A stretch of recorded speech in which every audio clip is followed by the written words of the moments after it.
Welcome back to another edition of the Fantasy Golf Gods podcast. That's us. That's us. Matt Jacobs, Rusty Miller. What's up, guys? We are going to talk about the AT&T Byron Nelson Open today. We are. But we got to go back and talk about the players. Yeah, that was pretty fun. I liked it. It was a big tournament. The only thing that sucked was Webb just ran away with it from early in the tournament. It was good to see him play well. I like Webb Simpson. I was waiting for one of his Webb shanks. He got one on 18. No. If you've seen a Webb shank, it's a you and I shank. Yeah. But I'm happy for him. I would have liked to have seen somebody get it a little closer at the end to apply some pressure. But he could have taken a 9 on 18. And he almost did. It was, you could tell. Because he hit, I don't know what club he hit from to. Did you see Duffner's putt? Yeah. He had some pressure too. Well, did you see what he tweeted out? No. He's like, all the media wants to talk about the 3-foot of putt I missed, but don't want to talk about the 270 foot I made to put me in that position. Well, that's true. Fair enough, right? Yeah. So, but no, it was a really fun week. I cashed. I know you did not. So I had 2 lineups. Both of them went 5 for 6 through the cut. So Luke List killed me and Kadira killed me. So whatever. It is what it is. It's what it is. Yep. 5 out of 6 isn't bad, but it doesn't cash in our tournaments that we play. So maybe if I was playing an actual GPP, it would have worked. But whatever. Yep. Live and go on. Yep. So here we are this week. Before we get to this week, we have a bet to settle. Yes, we do. So last week, if you're a frequent viewer, we had a bet. You wanted Molinari. Correct. Because you thought he was such a good play, and I thought for $100 less, Kevin Kisner was an even better play, no ownership, and he was going to play better than Molinari. Correct. So we bet McDonald's cheeseburgers on it. We did. So here are your 2 cheeseburgers. Thank you. Here are my 2 cheeseburgers because they both missed the cut. They both missed the cut. However, my guy was 1 stroke higher than yours in the missed cut. It's still a miscut. And then we need to dedicate one of our cheeseburgers to. We had a couple guys comment about it. So Michael Marqued, I don't know how to say your last name. You called Kuchar for the win, but you said send the cheeseburgers to the studio, so here you are.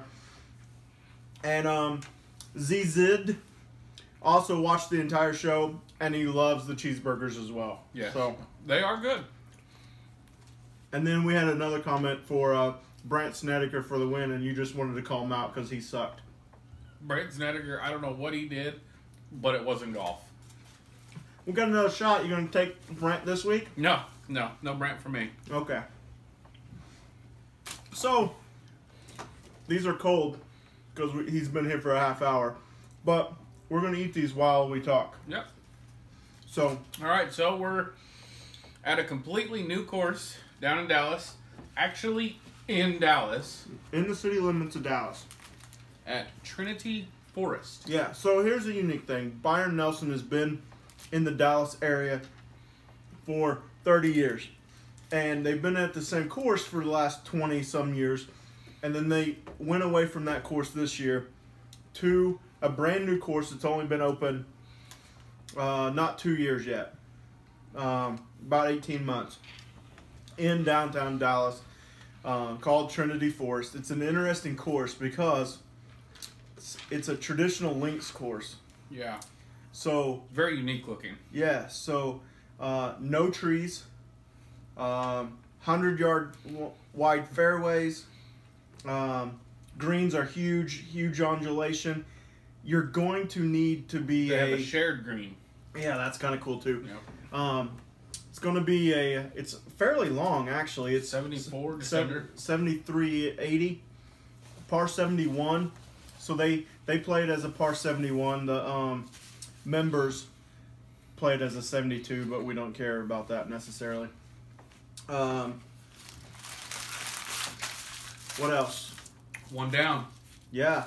You talk for a while so I can eat. Yeah. All right. So, talked about the shared green, the super wide fairways. It's going to play firm and fast. They have some of the natural vegetation out there. They have their own unique grass, too. It's actually a made-for-them Trinity Bermuda.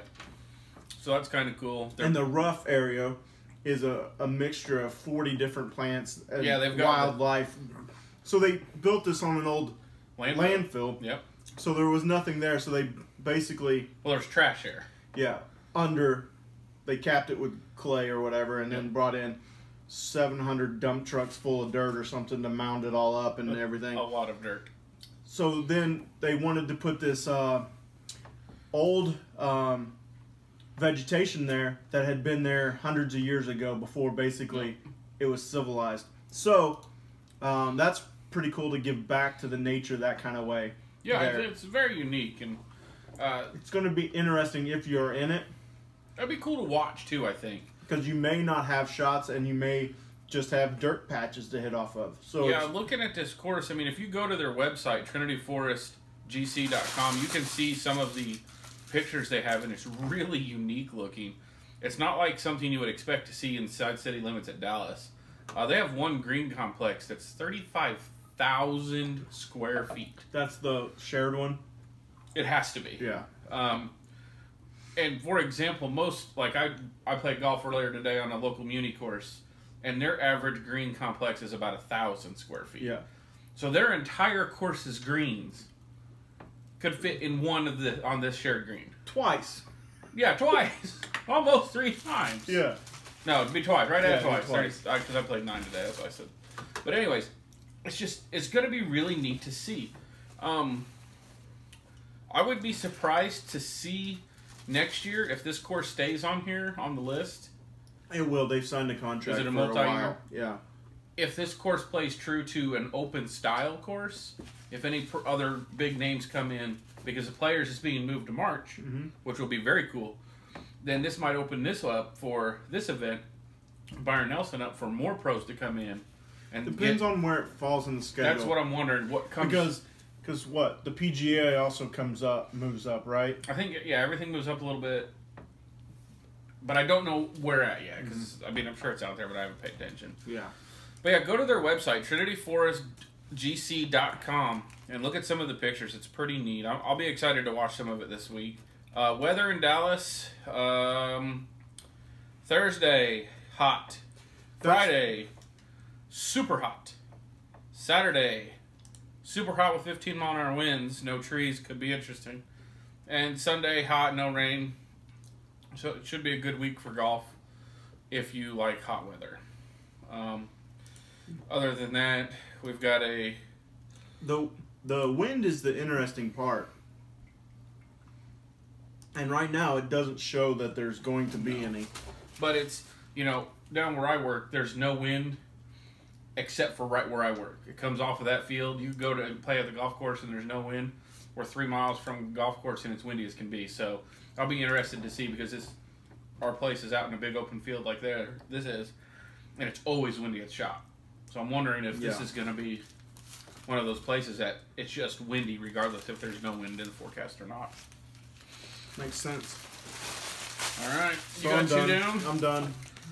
I can talk now. All right. I got my second one to go. All right. So I kept it very simple when it's stats this week.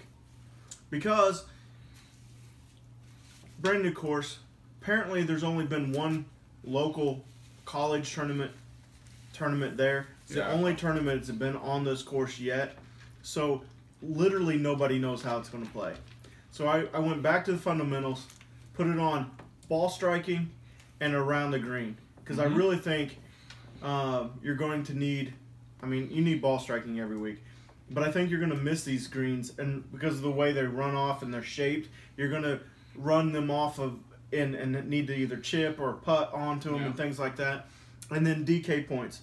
3 things, 40, 40, and 20 on DK points. And that's my model this week. Super easy, super elementary, and we're going to roll with it. So I'm actually running the same model I did last week. I'm running strokes gained on tee to green, ball striking, around the green, and par 4 scoring, with birdie or better gained all at 20%. Okay. See how it goes. And I do not like who I see up top. My number one is the course's number one, or the DraftKings number one, Mine which is is too. Jordan Spieth. That's because we don't have any putting in there. Right. So Jordan is 11.9, and then it drops down to 10.7 for Kuchar, and then 10,000 for Sergio. So I have 10-1. yeah, what did I say? 10 even, 10-1. I was watching some YouTube videos, seeing as much as I could see about this course, and I ended up getting on some local news stuff, doing promotions for the tournament. Mm-hmm. And the superintendent was talking about how Jordan is from Dallas, and they claim him as a Dallas resident and native, and he's been to this course several times and plays it. So, to his knowledge, then, Jordan was the only pro that's played this course. So, does that give him an advantage? Who knows? He plays well at the Open. He's clearly won an Open. Yeah, but he could putt then. I mean, did you see 18? Yeah. I also saw him chuck a ball in the water at 18, along with like 4 other guys right in a row. right behind him, all of them. Who did it? Danny Lee, Duffner, yeah, like 2 other people. Yeah. So I like Jordan. I think he's a great player. He's going to get his putting back. Think he'll be the most popular play this week? No. I think the players was too viewed. Too many people are going to see what happened on 18 and shy away from him. The only way I take Jordan in any lineup is if I get on Wednesday night to the ownership projections on Fantasy National and he's less than 9%. That's it. Wow. Well, there's some crazy projections out. So we are filming on a Monday night. Yes. So it's a little earlier than we normally do. So, but the ownership projections that are out right now are really silly around a couple different people. Yeah, I bet. So Jordan's at like 23, right?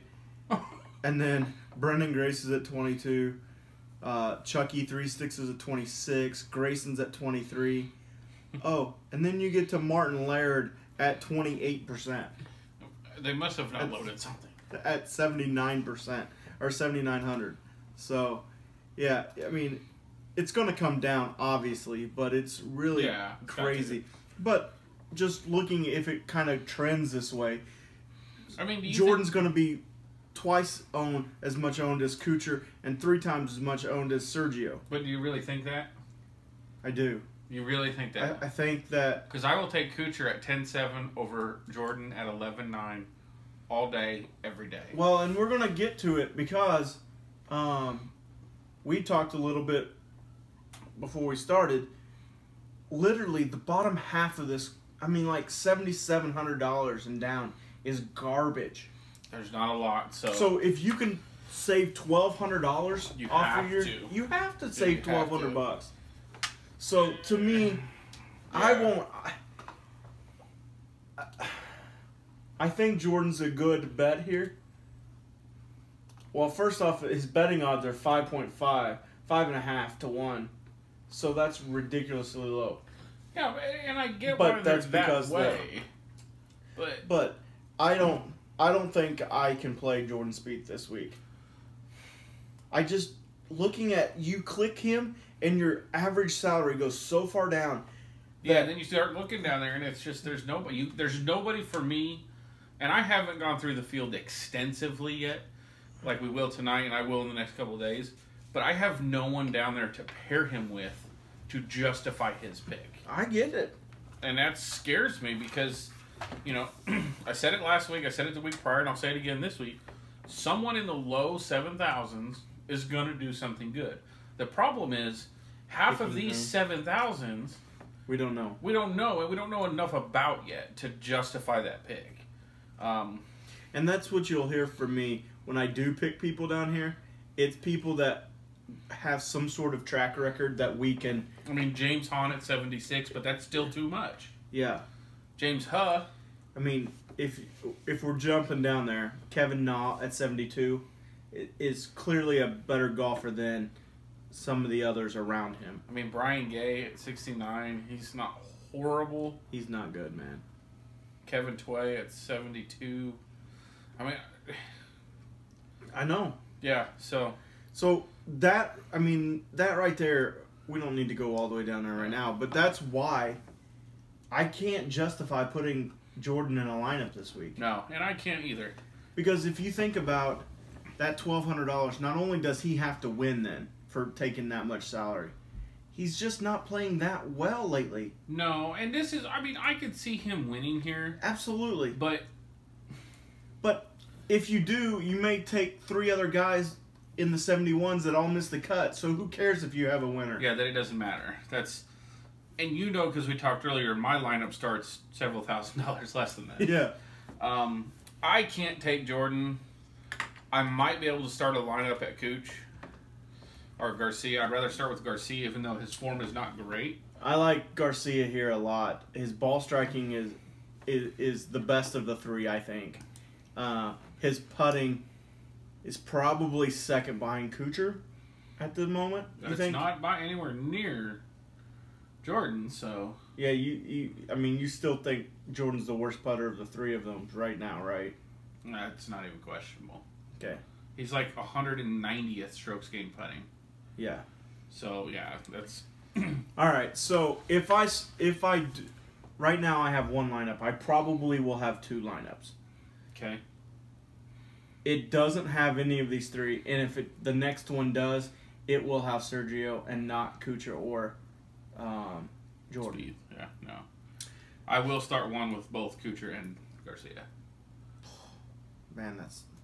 No, not together. Not stack one with Kuchar, one with Garcia. Jeez, dude. I don't even know. Could you even do that? I think you could, but it'd get ugly early. 7,300. Yeah. So. No, thank you. Let's go down to the 9,000s. There's actually a handful of guys in this group. Hideki at 99, Billy Horschel at 97. That's Joe's guy. It is Joe's guy. Billy Ho.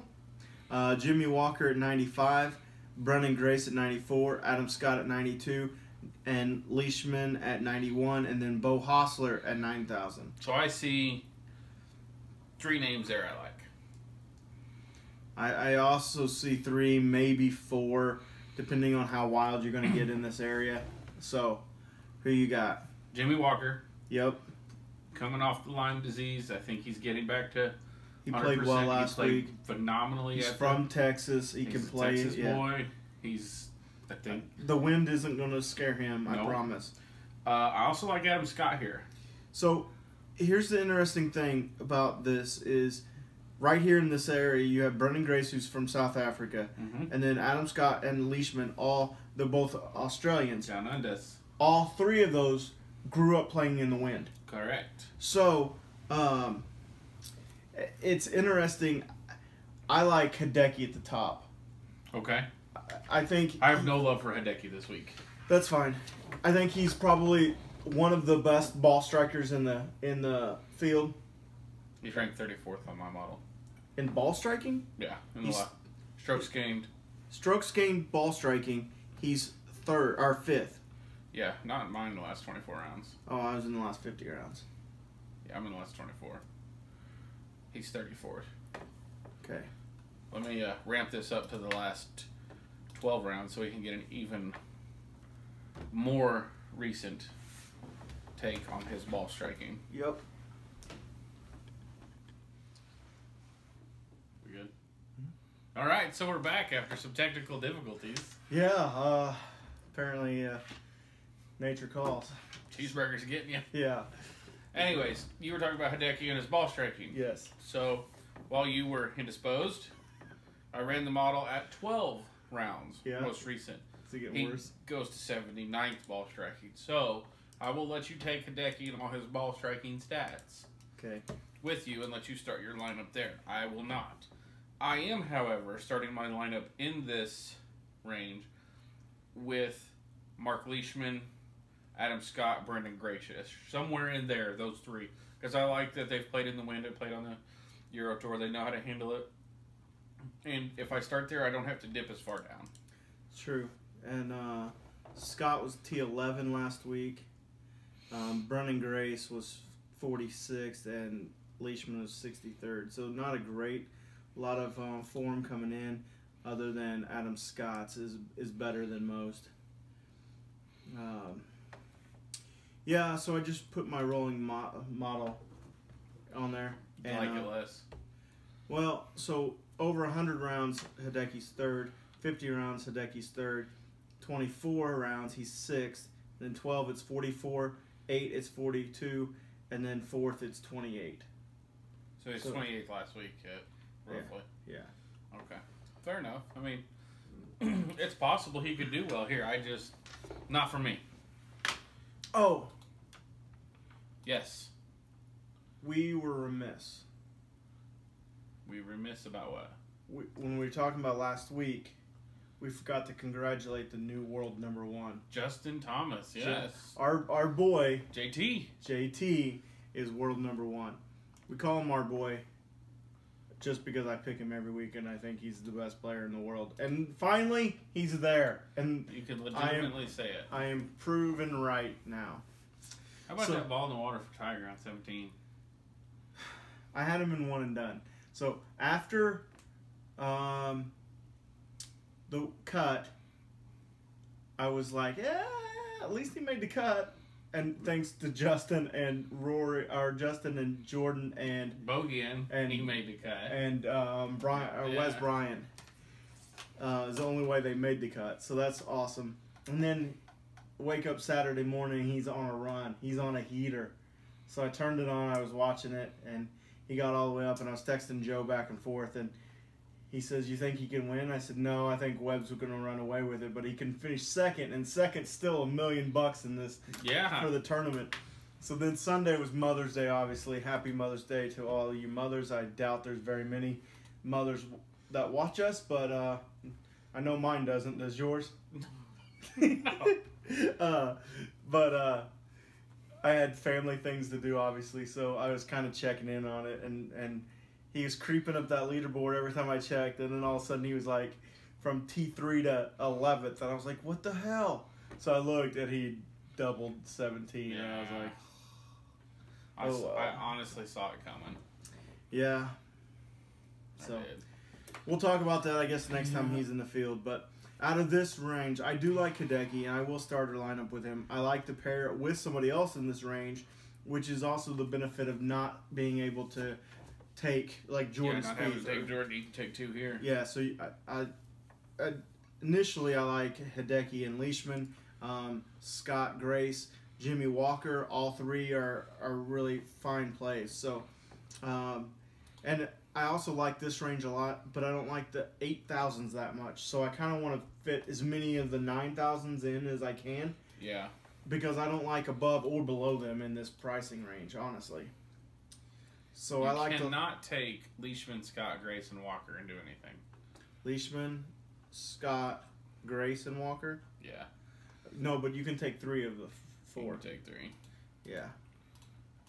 I just wanted to see what you had left over. Brant Snedeker, last 4 rounds, is 114th in my model, so that leads... No. We passed Brant Snedeker. Aaron Wise. No. He's number 1 in my model over the last 4 rounds. It's because he beat everybody that's here. What did he finish last week? I don't think it was that high last week, was it? I don't remember. I don't even think he played last week. He did not play. He T2'd at the Wells far ago. The last 4 rounds, that's why. Yeah. So I like Chucky 3 Sticks here. Okay. I like Rory. Sabatini? Not McElroy, but Sabatani. Isn't he Australian? So he's played in the wind. I think he's French. Canadian. No. I have no idea what he's either Australian or like New Zealand or something. I think it's New Zealand actually. Okay. But I don't know. Either way. If I click on his name, it'll tell me. It does not tell you his nationality. I like Grayson Murray in this area, and I could be talked into a JB Holmes. Not me. Everybody else. So I want Chucky 3 Sticks, Sabatini, Murray with a dash of Holmes. I will take, if you're going to force me to take anybody out of this range, I'm going to take Wise and Chucky 3 Sticks. Okay. And call it a day. Fair enough. So in the last 24 rounds, Grayson Murray is 6th in ball striking. He is projected to be one of the highest owned guys this week. That's true, and I know that, but see, I I just focus a don't lot of trust our stuff on beating you and the guys in our contest. Yeah. So, and I know a lot of people won't look at Grayson Murray and be like, "Ooh, I'll take him." Yeah. So, I mean, he will probably be very owned. yeah, but at the same time, But if an I don't $8,200 wins, trust him, man. I don't trust him either. But $8,200, he makes a cut and finish T25, and he's good. Yeah, I guess. All right, moving down and down and down. Starting with Martin. He's from South Africa. Same sort of place. Well, so is Adam Scott No, he's Australia. and Mark Brendan Leishman. Grace. All right. Ernie Els. Yes. Yes. You got that one right. Greg Brendan Norman. Grace? No. They're all down south somewhere. No, I know. All right. All right, So 79. We're at 7,900 and below. All right, so So I'm the gonna world give, likes Party Marty Laird. I don't have any love for him. Okay, I'm gonna give you one word that describes almost every single player from here down. I was just gonna simply say no.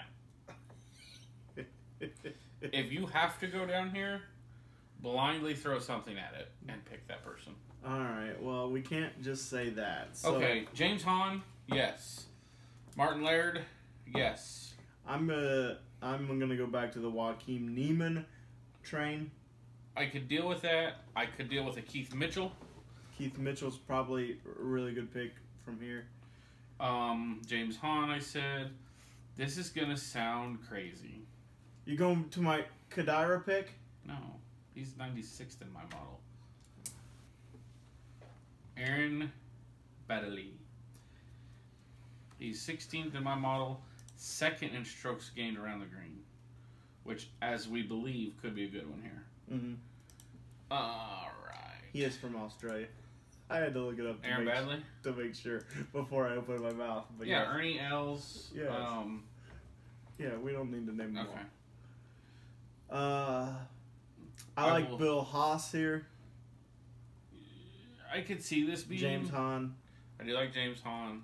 Man, his garbage the last 12 rounds. Okay, though. like I've said the last 2-3 weeks, a top 5 will probably be from 75 and down. If you were to put a $10 bet on it, 75 and down, who was your bet to finish top 5? Alex Cheka. Chedka? Cheka. Do you even know who that is? Yeah. Okay. It's not who I was going to say. I will take, what did I say, 75 and down? 79, I thought, but yeah, I mean, it It was doesn't matter. 75. Brian Gay. 69. But anyways. At 72, I like Johnny Hunt and Kevin Na. Kevin Na, I think, is actually a... Nah, huh? Nah, what? Huh? What? Nah. Sounds like me listening to my wife. Yeah. Huh? Nah, huh? Yeah.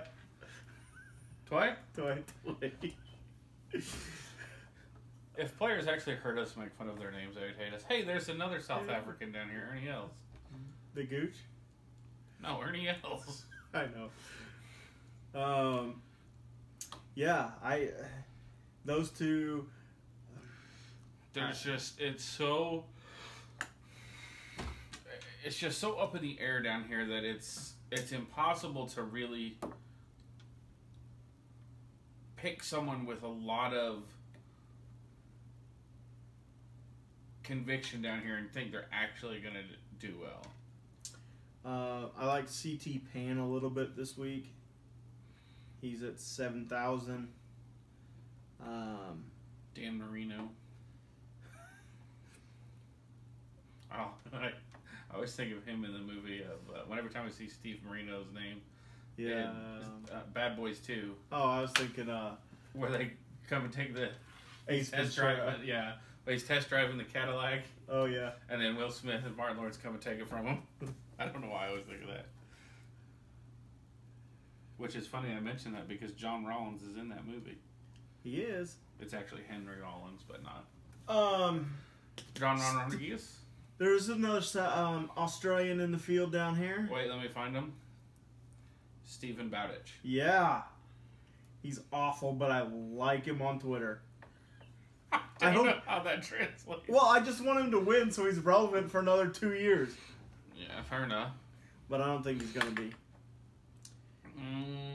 As I look down here, down into... Ooh, what about Jeff Ogilvy? Doesn't he have something to do with this course? Yeah, he's a designer of it. Should he be allowed to play it? I mean, he's not very good, so I'd imagine that nobody cares. Yeah. He's not listed as a co-designer. It's listed as Bill Core and Crenshaw, and so they call it a Core Crenshaw design, but I thought maybe he works for them? I don't know, I saw his name attached to it somewhere. Yeah, it's somehow attached to it. Yeah, so if you have to go below 74, I mean, you're going to have to look at a Fantasy National. You're going to have to look at something to pick. You're not going to be able to just pick somebody's name and go. Eric Axley. Who's she? Yep. No. I mean, I like the Gooch. John Hunt, yeah. I mean, same people you named. I mean, they're just... It's the best people that are down here, the best quality golfers down here, that are usually down here and we can trust in another field. Yeah, so that's kind of why we say the same people all the time. But yeah, this honestly from 7900 down is really awful. Yeah, I don't want anything to do with it. So let's wrap this up then. Okay. Tell me a winner.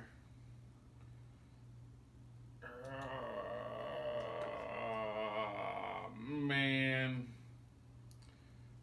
Mark Leishman.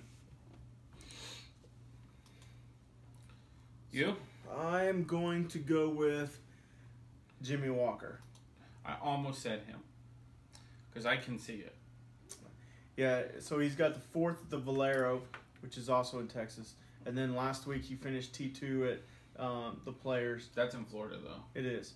But his form is coming in really well. It is. And he actually... in the T20 at the Masters. So, I mean, he's on a decent run right now. I'm going with Jimmy Walker to win it. Okay. This week is going to be interesting.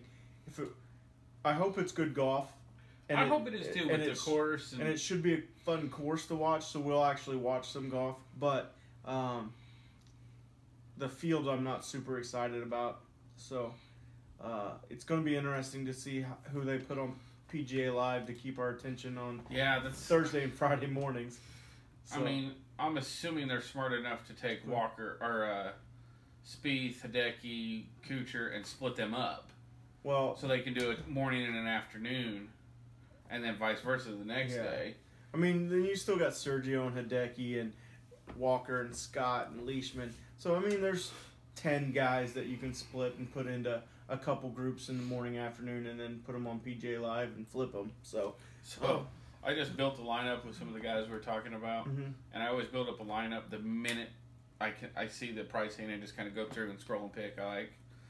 They're almost identical. I've got 1, 2, 3, 4, 5 of 6 the same. The only person I don't have, I have Billy Ho in one and James Hahn in the other. They're way different in prices, so you must have some money left. I do. Yeah, James Hahn's 76 and Billy Ho is 97. I got 1,000 left over. Well, a little over. All right, well. All right. I have nothing else to say about this. This field's tough to do. Yep. Pick wisely. Pick wisely. I would wisely not invest a ton of your bankroll this week. No, this one is, so we've been doing our core a little bit different where we pick lower guys and pick a couple few guys. I think this is one where you pick a few top guys and then go down and just throw darts. Plug and play and see what happens. Yep. Because that's what I'm going to do. Yeah. I'm going to stick with my strategy of only having one or two lineups. And I thought you were going to say of not winning. Well, that was when I was playing mass multi-entry. I was losing a lot. So isn't it amazing how I can do it and win money? You don't win money at that, but when you just play a couple lineups, you tend to do well. Yeah, crazy? It's crazy how that works. And, I mean, your process is the same either way. You would think you'd have just more opportunity. Well, some of the lineups I win money on are real flyers. Sure. I mean, like I'll pick, two of the, I know they're going to make the cuts, and then four of checkers or wreckers.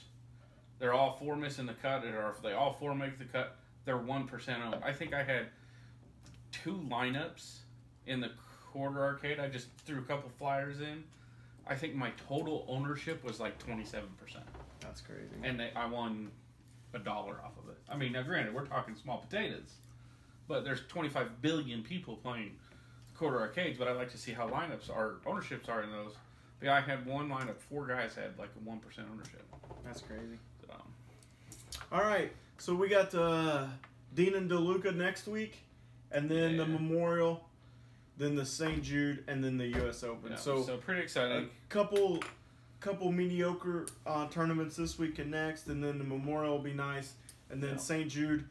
I think several big names will be there. I think so. A lot of guys do like to play the week before a major, so. And then, obviously, the U.S. Open. So, we got good golf coming up. When does Phil back? Phil? Yeah. He'll play the Memorial. I'm going to start wearing button-up shirts when I play golf like him. We called it last week that I wanted to see him playing in it. And then he wears it all 2 days because he missed the cut.